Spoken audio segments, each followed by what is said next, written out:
नारायणी दरबार राजा बस्ने ठाउँ, यो त ऐतिहासिक ठाउँ हो, त्यो राष्ट्रपति बस्ने ठाउँ हो र त्यो हो नि, राजा बस्ने ठाउँ। ऐतिहासिक सम्पदामाथि व्यवसायीकरण भयो हैन? हस्तक्षेप भयो, ठाडो लुट भयो। के व्यवसायीकरण भन्नुहुन्छ? व्यवसायीकरण भने त व्यवसाय भने त राम्रो कुरो हो नि। एउटा काम देखिँदैमा प्रेम आलेलाई फेरि तपाईँले उच्च मूल्याङ्कन नगर्नुहोस् न। प्रेम आलेले हिजो अस्ति बकेको कुरा नि तपाईँलाई थाहा छ नि। रुखले चाहिँ नि मतलब बक्नु ठुलो कुरा होइन नि त, कार्य सम्पादनलाई हेर्नु पर्यो नि। अब त हामी भारत लगेर भन्नु पर्यो कि तिमीले बनाएको 25 करोड रुपियाँ दिएर बनाएको पशुपति धर्मशालालाई व्यवसायीकरण गर्यो, बजाज समूहलाई चाहिँ नि घुस खाएर दियो कोषले या सरकारले, र त्यो तुरुन्तै चाहिँ निकाल्नु पर्यो भने अहिले भारतलाई बोल्नुपर्ने अवस्था आइसक्यो। योगेश त केपी शर्मा ओलीकै चाहिँ मन्त्री होइन र? ऊ के भन्छ, म भन्न पहिले भनिसकेका थिएँ भने भनिसकेका थियो भने त्यहाँ सानो एउटा चमेना गृहसम्म बनाउने भने होला, चिया र बिस्कुट खानिसम्म अथवा पानी बेच्नेसम्म होला। त्यो पनि पर्मानेन्ट कसैले दिनु भएन नि वर्ष। भनेपछि यो विवाद अथवा यो अतिक्रमणको मुख्य जड नै केपी शर्मा ओलीको सरकार थियो होइन? एकदम। अहिले केपी शर्मा ओलीले चाहिँ नि गरेको ज्यादतीको बारेमा छानबिन गर्ने हो भने केपी शर्मा ओलीका सबै दर्जनौँ चाहिँ नि मन्त्रीहरू चाहिँ जेल पर्छ। देशै घात हुन्छ, देशद्रोही हुन्छ भनेर लेख्छ त कहीँ, मतलब के भने उसमा क्लजमा। तर क्लजको चाहिँ नि सबै स्टडी गरेपछि त्यसको निचोड पो त्यो हो त। एज इज कन्डिसनमा एमसिसी पास हुँदैन, हुँदैन भने गठबन्धनभित्र बेमेल त मतलब के पक्कापक्की भइसक्यो, अहिले भइसक्यो नि। भोलि चुनावमा जाने बेलामा गठबन्धनको भित्रबाट चाहिँ चुनाव लड्न त काङ्ग्रेस तयार छैन, किन काङ्ग्रेस अहिले बलियो हुँदै आएको छ। भरत जङ्गम सर नमस्कार। नमस्कार। अब नेपालको वर्तमान राजनीतिमा सबैभन्दा पेचिलो र सबैभन्दा विवादित विषय यति बेला नारायण हिटीको विषय उठिरहेको छ। नारायण हिटीमा बतास समूहको अतिक्रमणलाई तपाईँले यति बेला कसरी हेर्नुभएको छ? यो कस्तो व्यवस्थामा हामी आइपुग्यौँ? यो लुटतन्त्रमा यस्तै हुन्छ। यसलाई गणतन्त्र भन्ने होइन, यो चाहिँ लुटतन्त्र हो कि। लुटतन्त्र भनेको जसरी हुन्छ जनतालाई चाहिँ फकाइ फुलाइ पैसा दिएर हुन्छ कि, रक्सी खुवाएर हुन्छ कि, समृद्ध नेपाल बनाउनु पर्छ भनेर चाहिँ झुठो बोलेर हुन्छ कि, भोट लिने अनि सत्तामा जाने, अनि सरकारी गैर सरकारी कोषको ट्रस्टको सम्पत्ति भट्टाभट आफ्नो मान्छेलाई बेच्ने, कमिसन खाने। यही हो अहिलेको व्यवस्था पनि, यही हो। भनेपछि यो बतास समूहसँग जोडिएका ठुला ठुला नामहरू यति बेला सार्वजनिक भइरहेका छन्। पूर्व पर्यटन मन्त्री योगेश भट्टराईदेखि लिएर आरजु राणाको संलग्नता भएको कुरा आइरहेको छ। के देख्नुहुन्छ तपाईँ? के संलग्नता भएकै हुनसक्छ? मैले पनि अस्तिको दिनसम्म आरजु राणालाई बतास समूहको चाहिँ नि एडभाइजरमा देखेको थिएँ, त्यो अहिले हटाइसकेको छ। त्यस कारणले अब बतास समूहको चाहिँ नि मतलब के कनेक्सन कहाँ छ भन्ने कुरा अचम्म लाग्यो मलाई नि। अब एमालेसँग त पक्कापक्की छ है, यसमा त फरकै परेन। अब काङ्ग्रेससँग पनि रहेछ, त्यो पनि बुझियो। त्यसको अतिरिक्त प्रचण्डसँग छ भन्ने कुरा अब बुझियो। किनभने यो मान्छेले धेरै ठाउँमा चाहिँ यस्तो किसिमको बेहिसाबसँगले सरकारी सम्पत्ति हिनामिना गरेर आफ्नो बनाउने काम गरिरहेको छ। त्यस कारणले यो जो नारायणीको चाहिँ जो अहिले अगाडि आयो हाम्रो सामु, अब मतलब यो त लज्जास्पद मतलब के भने सूचना हो कि अति नराम्रो। यसले के सङ्केत गर्छ? राजाको सम्पत्ति ट्रस्ट, राज्यको सबै सम्पत्तिहरू अथवा सार्वजनिक मूल्य मान्यता भएका चिजहरूलाई हामीले नष्ट गर्दै गएका हौँ। पक्का हो नि। सम्पदा अझ साँच्ची भनौँ भने नारायणी भने त सम्पदा हो, हाम्रो धरोहर हो, इतिहास हो। त्यसको एउटा इट्टा पनि त्यो भ्यालुएबल हुन्छ। त्यो इट्टा पनि चलाउन पाइन्न कसैले। हेर्नुहोस् त, मैले पनि जापानको चाहिँ तपाईँको चाहिँ दरबार घुमेको छु।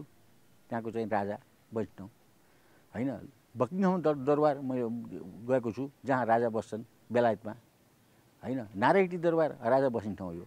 यो त ऐतिहासिक ठाउँ हो, त्यो राष्ट्रपति बस्ने ठाउँ हो र त्यो हो नि, राजा बस्ने ठाउँ। ऐतिहासिक सम्पदामाथि व्यवसायीकरण भयो होइन?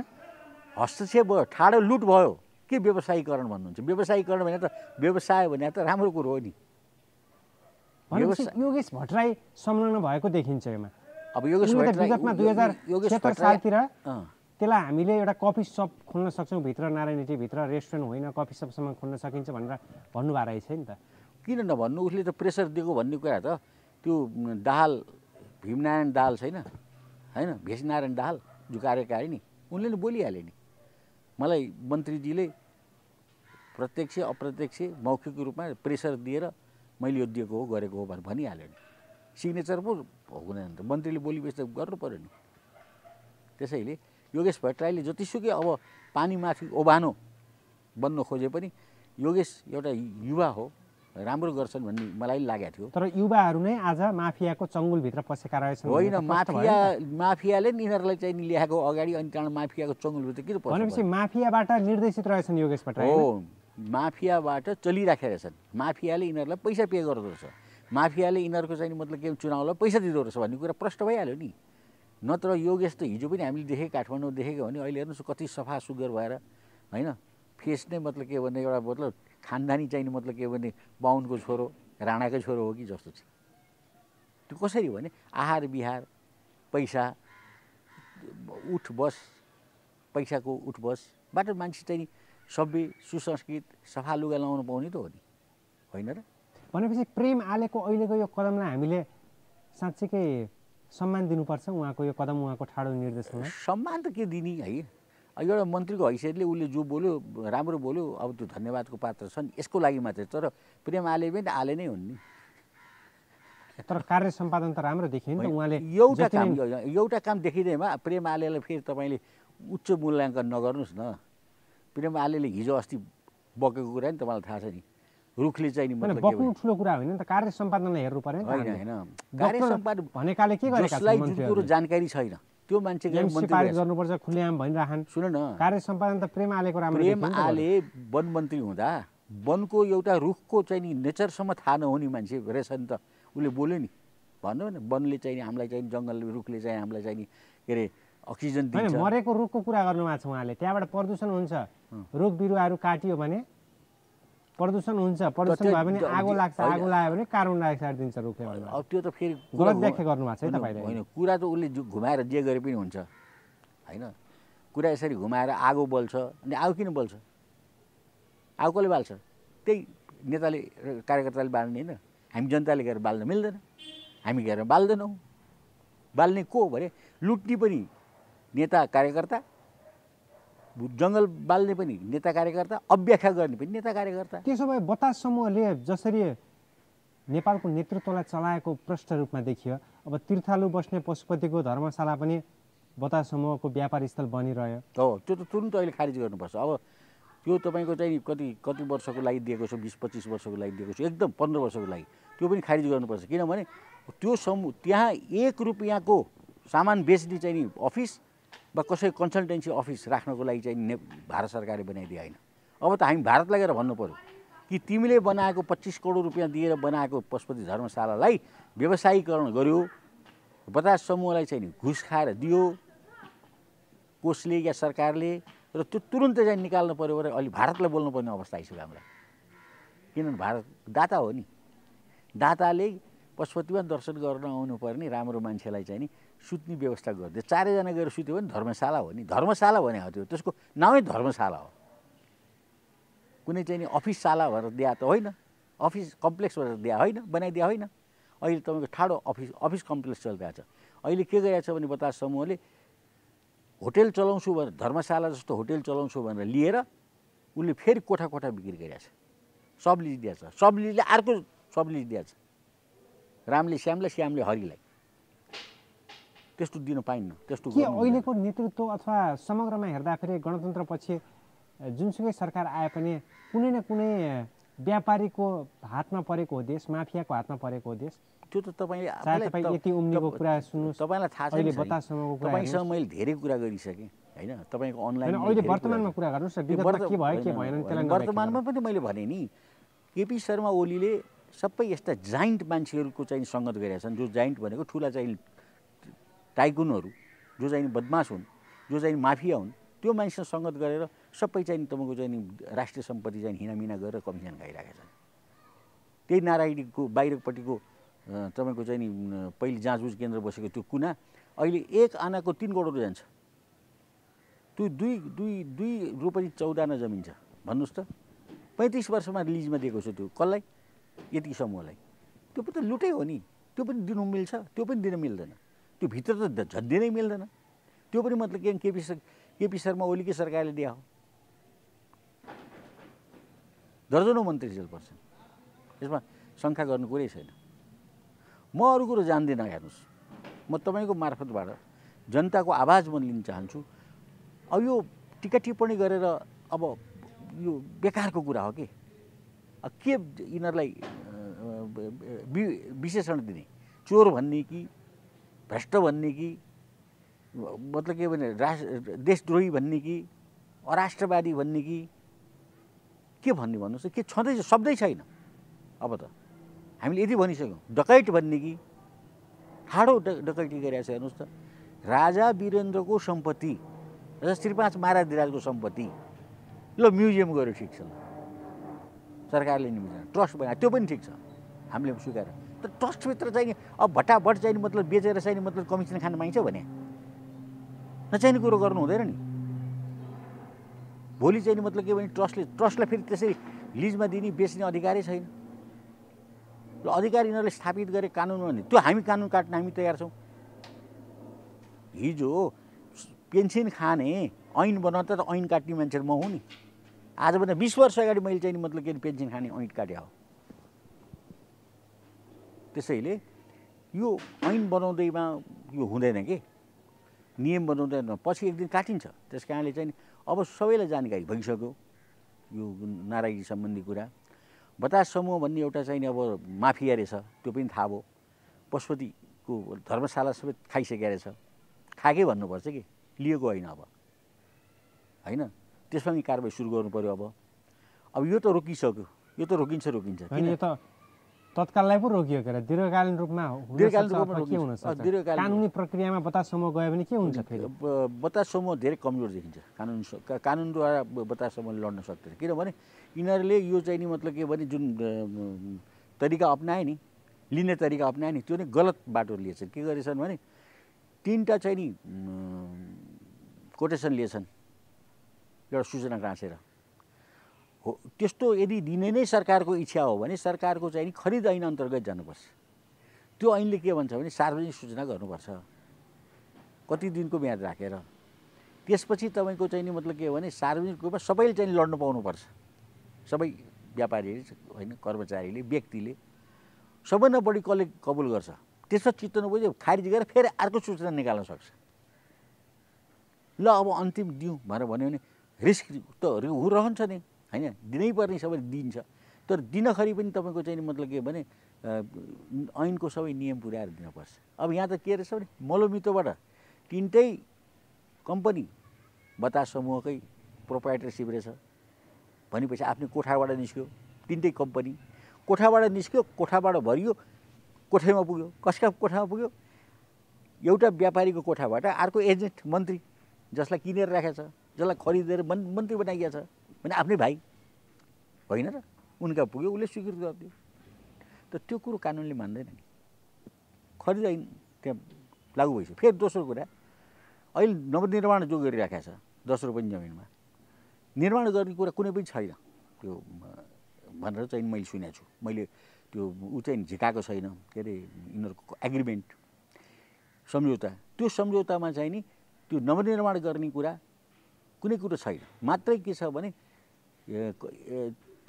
2100 कति स्क्वायर फिट जमिनलाई स्क्वायर फिटको 100 रुपियाँ कि 150 रुपियाँको दरले महिनाको यति 2 लाख रुपियाँ करिब भएर मात्रै तोकिएको छ। अनि अरू जमिन युज गर्न फेरि अर्को सम्झौता चाहियो। त्यसैले यो कानुनी रूपमा चाहिँ बतास समूह यसपालि खुस्क्यो होइन। अब यद्यपि उतापट्टि पनि बलियो छ, अलिकति बलियो देखिन्छ। अब त्यहाँ पनि किन खुस्किन्छ भने उसले सबलिज दिन मिल्दैन। स्पष्ट अब मतलब के भने उसले कानुनमै जितेर गर्ने हो भने उसले धर्मशाला चलाउनुपर्छ। धर्मशाला पनि धर्मशाला हो, होटेल चलाउनु पाइन्न। अब योगेश भट्टराईले मेरो संलग्नता छैन भनेर उहाँले संलग्नता भएको पुष्टि गर्न चुनौती पनि दिनुभएको छ। योगेश भट्टराईलाई कसरी निहाल्नुहुन्छ तपाईँ? होइन, चुनौती भने के, बदमास गर्ने, चोरी गर्नेलाई के को चाहिँ मतलब के भने देखाउनुपर्छ। उसले त उसको चाहिँ नि मतलब हाकिमले भनिसक्यो नि मलाई मन्त्रीले चाहिँ प्रेसर दिया हो भनेर। त्यही नै हो नि चुनौतीको जवाब त उसले उसको आजको पेपरमा दिएको छ नि, भेष नारायणले बोलेको छैन। त्यो चुनौतीको जवाब त त्यही आइसक्यो उसको। हामीले दिने हो र? हामी बाहिरको जनताले त दिने होइन। नैतिक रूपमा पतित भएकै हुन् योगेश भट्टराई?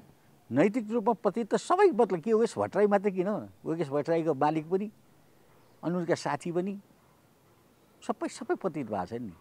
पतित त नैतिक रूपमा कति पतित भन्ने योगेश भट्टराई जसले केपी शर्मा ओली घुसिया बदमास फटा भनेर किताब लेखेका छन्। घनश्याम भुषाल र योगेशले।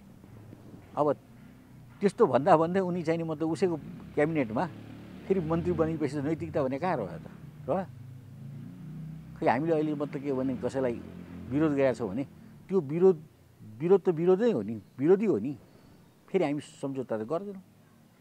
त्यसमा पनि मतलब के पतित र भ्रष्ट भनेर केपी शर्मा ओलीलाई औल्याइसकेपछि अनि त्यही भ्रष्टको चाहिँ नि अन्डरमा गएर मन्त्री खाएर यस्तो विध्वंस गरेपछि अनि के चुनौती दियो उहाँले, के चुनौती खोज्ने? अब ठ्याक्क यो विषयलाई यहीँनिर थातिरहेको। अब अर्को विषयमा हामी प्रवेश गर्दाखेरि एमसिसीको जटिलता अझै पनि नेपालमा छाइरहेको छ। सन् 2022मा हामी आइसक्यौँ।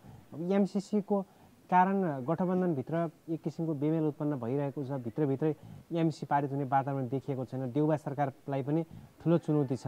यी सबै अवस्थालाई तपाईँले हेर्दाखेरि के देख्नुहुन्छ एमसिसीको अवस्था? अब एमसिसीको बारेमा तपाईँलाई मैले धेरैचोटि बोलेँ होइन, धेरैचोटि भएन जो तपाईँले प्रश्न गरिराख्नु मैले दिइरहेको छु। 1 वर्ष करिब भइसक्यो एमसिसीको बारेमा हामीले खुला बहस गरिराखेँ। एमसिसी आफूमा एमसिसी कार्यक्रम नराम्रो होइन, किन त्यो हाम्रो आवश्यकता हो। तर त्यो तरिका चाहिँ के जुन किसिमबाट एमसिसीको चाहिँ एग्रिमेन्ट भयो अमेरिकासँग, त्यो अमेरिकासँग एग्रिमेन्ट हुँदाखेरि जुन क्लजहरू अमेरिकाले तयार गरेर नेपाल सरकारले सिग्नेचर गर्यो त्यहाँनिर डिफेक्ट भयो र त्यो हुबहु पास हुनु हुँदैन भन्ने हाम्रो विरोध हो र भएको पनि छैन। हामीले रोकिरहेछौँ। अहिले हाम्रै आवाजले रोकिया हो। शेरबहादुर त मतलब के भने अहिलेदेखि हो र केपी शर्मा ओली प्रधानमन्त्री हुँदाखेरि पनि त केपी शर्मा ओलीले पनि मतलब गर्छु भनेकै हुन्। शेरबहादुरले त गर्छु भनेका छन्, अहिले पनि भनेका छन्। अस्तिमा शेरबहादुरले एउटा कुरो भने हास्यास्पद के भने कि एमसिसीमा कुन ठाउँमा कहाँ मतलब के भने देशद्रोह हुन्छ अथवा चाहिँ देशघात हुन्छ भनेर लेखिएको छ। त्यो त मैले लेखेको छैन, पढाएको छैन, मैले देखाएको छैन। कसले पढाएको छ भने देखाउनुहोस् भने। अब त्यहाँबाट मूर्ख कुरा के हुन्छ भने प्रधानमन्त्री जस्तो मान्छेले देशै घात हुन्छ देशद्रोह हुन्छ भनेर लेख्छ त कहीँ मतलब के भने उसमा क्लजमा। तर क्लजको चाहिँ सबै स्टडी गरेपछि त्यसको निचोड पो त्यो हो त। देशको अभिमान होइन समाप्त हुन्छ, सो अधिकार समाप्त हुन्छ, नेपालको कानुन निष्क्रिय हुन्छ, अमेरिकन कानुन लागू हुन्छ भने के त्यो कुरो पढाएको छैन कि पढाएको छैन? उनलाई स्कुल भर्ना गर्नु पऱ्यो शेरबहादुरजीलाई, फेरि एकचोटि पढाउनु पऱ्यो भने उनी आफै बुझ्दैनन्, आफै जान्दैनन्। अनि फेरि मतलब के भने उसको चाहन्छन्। हामीले पनि त कहाँ भनेको छौँ एमसिसी चाहिँ मतलब हुँदैन भनेर। एमसिसी कार्यक्रम चाहियो हामीलाई आवश्यक छ, त्यसले देशको लागि फाइदा गर्छ। तर एमसिसीको नाममा अमेरिकन चाहिँ जो हामीलाई चाहिँ मतलब के भने प्रेसर लाद्न खोजिएको छ, नेपालको कानुनलाई चाहिँ क्वास गर्न खोजिएको छ, कमजोर बनाउन खोजेको छ, नेपालको स्वाभिमानलाई चाहिँ मतलब खरिद्न खोजेको छ, त्यो कुरो पो मिलेन भने त हामीले एमसिसी त्यसो भए अब के हुन्छ? एमसिसी पारित हुने वातावरण बन्ने सक्छ अथवा खारेज हुन्छ? एज इट इज कन्डिसनमा एमसिसी पास हुँदैन, हुनु हुँदैन। खारेज हुन्छ एज इट इज कन्डिसनमा? म किन भन्छु हुनु हुँदैन? हुँदैन। मैले के भने एज इट इज कन्डिसनमा पारित गर्न तयार हुनुहुन्छ नि? को? शेरबहादुर देउबा। तिनको ताकतले आजभन्दा 75 साल 76 सालमा गर्थे नि, आज 78 साल किन कुरेर बस्यो तिनले? उनको ताकत भयो ल गरौँ न त। त्यसो भए कतिन्जेल रुमलिरहन्छ देश एमसिसीको विषयमा? मेरो विचारले यसपालि एमसिसी 28 गते पुस 28 गतेको तपाईँको अल्टिमेटम दिएको छु, त्यो तपाईँलाई थाहा छ। मङ्सिर 28 गतेको होइन एमसिसीको मङ्सिर 28 भित्र पारित हुने वातावरण नभइसकेपछि आज 2022मा गइसक्यो देश है।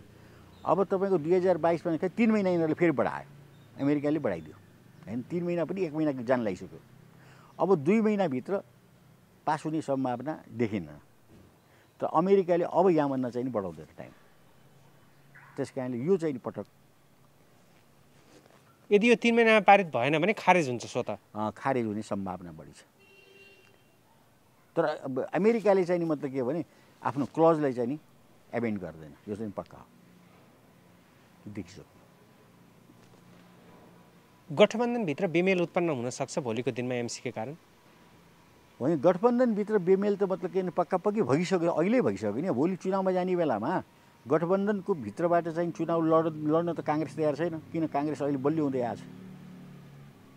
काङ्ग्रेसको अवस्था भित्र जेसुकै उनीहरूको भए तापनि अहिले अरू पार्टीभन्दा काङ्ग्रेस धेरै बलियो हुँदै आएको छ बिस्तारै होइन। त्यस कारणले काङ्ग्रेसले गठबन्धनभित्र कुनै चाहिँ मतलब के भने ऊ त छोड्दैन। चुनाव क्षेत्र जस्तो चुनाव क्षेत्रमा गठबन्धनभित्र पर्ने हो भने 3टा गठबन्धित मतलब पार्टी तपाईँले देख्नु भएको छ अहिले। एस होइन, नेपाल कम्युनिस्ट पार्टी एस, के अरे नेपाल कम्युनिस्ट पार्टी माओवादी र काङ्ग्रेस, यो 3टा हो गठबन्धन। त्यो 3टामा तपाईँको 17 जिल्लामा कुन चाहिँ जिल्लाको कुन चाहिँ मतलब कन्स्टिट्युन्सीमा को उठ्ने भनेर चाहिँ बाँडफाँड गर्दाखेरि त प्रतिशतकै हिसाबले गर्नु पर्यो। त 60% अथवा 50% काङ्ग्रेसले लिएर गठबन्धनभित्र पस्छ त? कुनै हाल त पस्दैन। उसले सबै ठाउँमा उठाउन चाहन्छ, हो कि होइन? कमजोर पार्टीले के भने मिलेर उठाउन चाहन्छ। जस्तो यसलाई अहिले आपद छ, विपद छ, यससँग त्यति पैसा पनि छैन जति मतलब के काङ्ग्रेससँग छ, यससँग त्यति पैसा छैन जति एमालेसँग छ, यससँग त्यति पैसा छैन जति प्रचण्डसँग छ। हेर्नुहोस्, यो 3टा त एकदम पैसाको पोको लिएर बसेका छन्। यस भनेको माधव कुमार नेपाल, उसका चाहिँ नि अब वरपरका अलिअलि उसका पुराना चाहिँ नि मतलब के भने व्यापारीहरू छन्, 2-4 करोड 10 करोडसम्म 20 करोडसम्म देलान्। अरब त आउँदैन अब, तर अरब बोकेर बसेको छ नेपाली काङ्ग्रेस, अरबौँ रुपियाँ। अब चुनाव होइन, यो पैसा खेल हो नि। सोझै भन्नुहोस् न, यो पैसा जोसँग छ त्यसले चुनाव जित्छ भन्ने कुरा हामी पट्टै बताइन्छ। अब ठ्याक्क अब अहिले हामी पृथ्वी जयन्तीको पूर्व सन्ध्यामा छौँ। पृथ्वी जयन्तीमा सरकारले सार्वजनिक बिदा दिन पनि आनाकानी गरेको छ। विगतका वर्षहरूमा पनि नदिएको हामीसँग तथ्याङ्क छ। क्रिसमस दिनको दिन सरकारले सार्वजनिक बिदा दिन्छ, त्यो पनि शनिबारमा, अझ बिदामा बिदा थपेर। नेपालमा राष्ट्रिय एकता दिवसको दिन बिदा नदिनु अथवा पृथ्वी जयन्तीमा सरकारले जुन किसिमको सम्मान प्रकट नगर्नुलाई तपाईँ कसरी हेर्नुहुन्छ?